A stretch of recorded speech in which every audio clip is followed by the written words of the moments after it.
Y está ya con nosotros Alejandra Arratia, directora ejecutiva de Educación 2020. Alejandra, ¿cómo estás? Buenas tardes. Hola, buenas tardes Esteban, buenas tardes Rafa, ¿cómo están ustedes? ¿Qué tal, Alejandra? Bien, bien. Nosotros interesados en conversar contigo.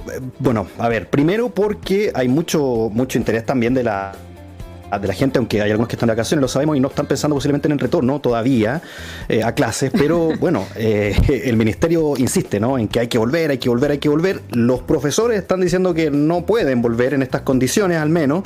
La situación sanitaria, aparte, se prevé peor en los meses que vienen, por lo tanto uno dice, bueno, a ver, ¿qué va a pasar con todo esto?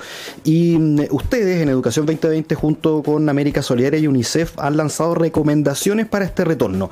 Primero me gustaría saber cuáles son las principales recomendaciones que se entregan y luego, bueno, qué de esto se puede cumplir en este concierto que te acabo de pintar en el fondo, en este panorama. Sí, mira, estas son recomendaciones que, claro, consolidamos nosotros, pero lo interesante es que las hemos venido desarrollando que en el fondo las trabajamos con las propias comunidades, con actores del mundo educacional. De hecho, tuvimos encuentros con estudiantes de las 16 regiones del país, también con asistentes de la educación, profesores, directivos, apoderados, y tuvimos una mesa de distintos actores que a su vez representaban a otros. Ponte tú, no sé, en esa mesa estaba el Colegio de Profesores, el Consejo de Asistentes de la Educación, estaba también, ponte tú, la presidenta del Consejo de Facultades de Educación, del CRUCH, que es la decana de Educación de la Católica. Entonces había una serie de organizaciones como que representan a otras.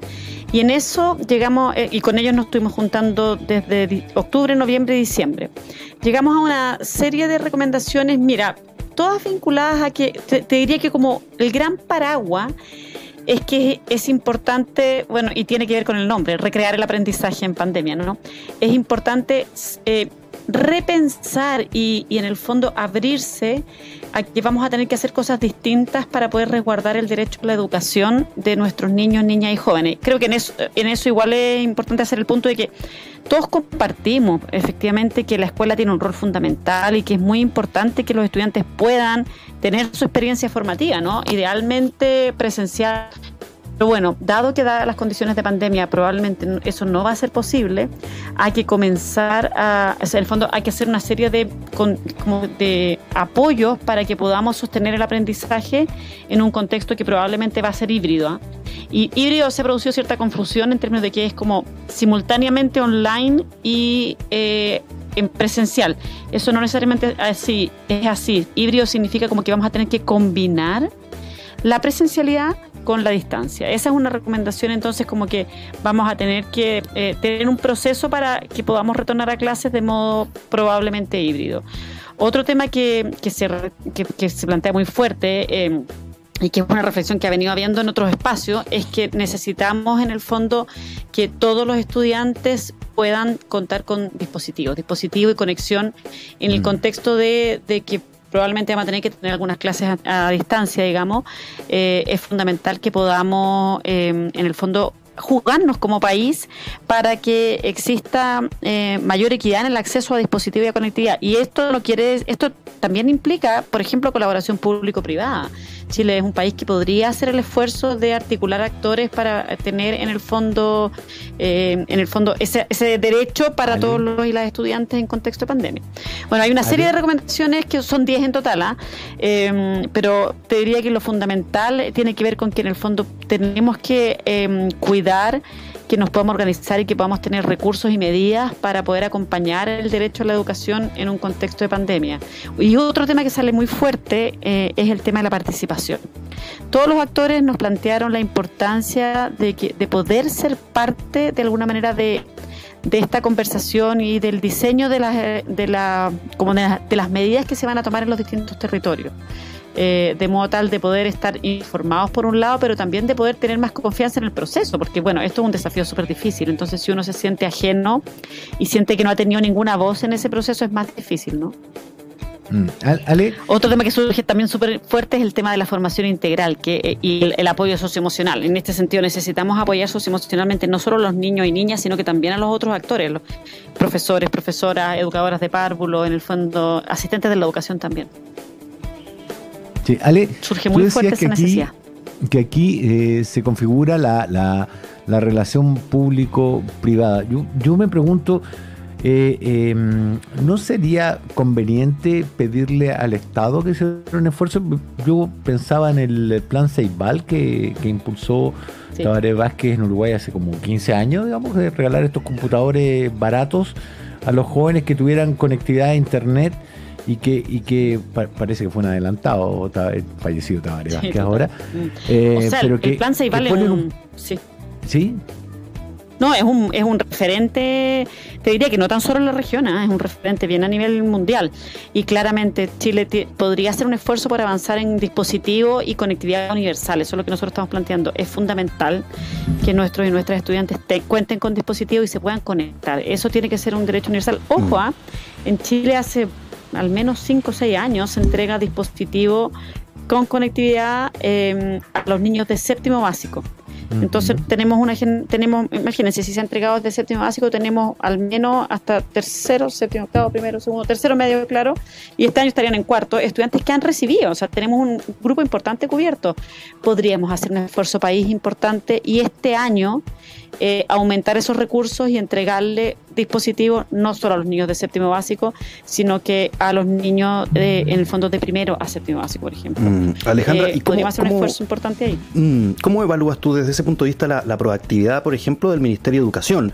Que uno podría decir, desde ya tú estás entregando a partir de datos, ¿no? Y de información consolidada, que ya está proyectada desde hace un tiempo, en fin, y que tiene que ver con la conectividad, con el ingreso a un computador, finalmente, en época de pandemia, muy importante elemento para seguir el aprendizaje. ¿Cómo analizas tú cómo se ha abordado desde el gobierno este tema? Porque finalmente mucha crítica ha sido que en un principio el ministerio no conversaba con las partes interesadas, por ejemplo. Luego, después de meses, se abrió a esta posibilidad, pero seguía imponiendo. Y al margen de querer entrar a clase conversando con los protagonistas del área o no, finalmente pareciera que se está imponiendo una situación antes que consensuar una idea o bien buscar alternativas a esto. Me queda claro a partir de esta idea de los computadores, ¿no? Que no hay algo que apunte a esta línea desde el gobierno. ¿Cómo lo ves tú? Sí, mira, yo creo que el principal problema que ha habido, o que hubo en realidad, porque eso ya fue así, es que no se convocó a una mesa como de este tipo muy al inicio de la pandemia. Nosotros fuimos invitados a la mesa que se convocó a fines de octubre, principios de noviembre, y yo creo que ese espacio es muy importante. Creo que sería muy bueno que parte de las recomendaciones de ese espacio fue también que se integraran de modo más permanente el colegio de profesores, los asistentes de la educación, las educadoras de párvulo. Se han ido incorporando y nosotros valoramos eso, creo que es fundamental. Pero lamentablemente, al haber sido una mesa que no se convocó desde el principio, de alguna manera se generó una cierta tensión en la relación entre abril y octubre, que fue cuando se convocó la mesa, ¿me entiendes? Y eso ciertamente ha sido finalmente es un costo a la forma en que como país hemos abordado la pandemia desde la perspectiva educacional, porque si hubiéramos tenido un espacio de esta reflexión y de esta conversación desde el principio, yo pienso que habríamos tenido un abordaje un poco más conectado con las necesidades que están levantando los mismos territorios. Y desde la perspectiva de esta decisión de apoyar o no un dispositivo de conectividad universal, yo creo que ahí, bueno, ojalá que eso se pueda priorizar. Yo entiendo que hay que las necesidades son muchas y los recursos son limitados, ¿me entiendes? Y desde esa perspectiva hay que hacer una opción, pero yo creo que sería muy positivo que el gobierno hiciera una jugada de una jugada más decisiva de apoyar a la educación pública, de apoyar a la educación del país en un momento como este, digamos. Ahora, eso creo que es fundamental. Tenemos una emergencia sanitaria, pero estamos teniendo también una emergencia educacional. Y desde esa perspectiva, claro, es importante y sería ideal que se pudiera retornar a clases presenciales. Yo creo que no hay nadie que cuestione eso. Desde la perspectiva de no solo de los aprendizajes más como más de, no sé, pues de habilidades para la vida, ¿no? Sino que también de sociabilidad, el espacio como de protección que implica la escuela. Nosotros desde Educación 2020 realizamos encuestas en que pudimos ver como las condiciones con las que cuentan los y las estudiantes en sus casas, por ejemplo, para estudiar, para hacer tareas. Y hay una tremenda desigualdad, eso lo sabemos, y la escuela cumple un rol fundamental en eso. Pero bueno, tenemos que también entender que estamos en una situación distinta, estamos en una situación de pandemia. Estos estudiantes, esta es una generación que va a estar marcada por eso. Entonces, frente a un escenario tan excepcional como ese, creemos que es importante tomar medidas excepcionales, y una medida decidida, jugada en ese sentido, sería generar, en el fondo, priorizar los recursos para que podamos tener dispositivos y conectividad universal. En el fondo, en este contexto, parece que es clave, es una decisión clave para asegurar el derecho mínimo de conectividad que tienen que tener nuestros niños y niñas en el contexto actual, ¿no? Alejandra Arratia, directora ejecutiva de Educación 2020, al margen de estos 10 puntos que ustedes han entregado como recomendación para el retorno a clases, bueno, ¿cómo ves la pugna entre el Colegio de Profesores y el propio Ministerio de Educación? ¿Cómo prevés tú este retorno? ¿Crees que se va a dar? ¿Crees que falta mayor diálogo? ¿Crees que faltan nuevos anuncios, medidas? ¿Cómo ves el panorama? Sí, mira, yo creo que efectivamente falta mayor diálogo, y nosotros quisiéramos, hay una buena noticia en esto, que es que a propósito de se han conformado en el fondo mesas como consejos de este tipo en todo el país, en todas las regiones, y hay, si mal no recuerdo, en 8, no estoy segura si es en 6 o en 8, para serle súper honesta, pero entre 6 y 8 regiones en las que ya se ha sumado el Colegio de Profesores.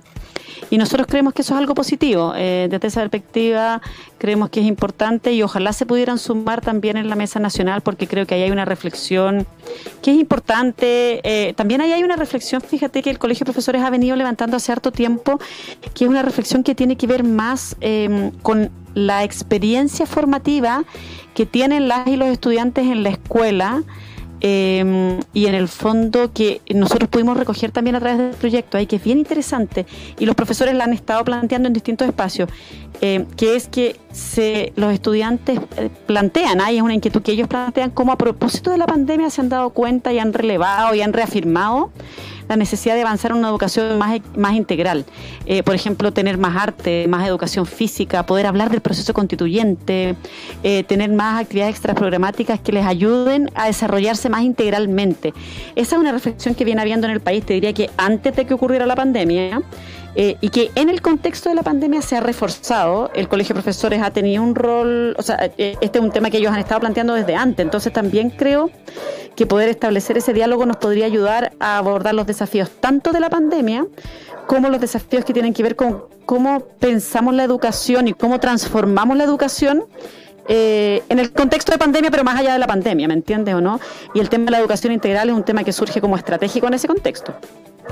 Como ustedes pueden ver, estoy trabajando desde la casa y tengo aquí las perras, discúlpenme, por favor. No hay problema. Pero nos ha pasado con los maestros, sí, tenemos sierra, todos hemos tenido problemas similares.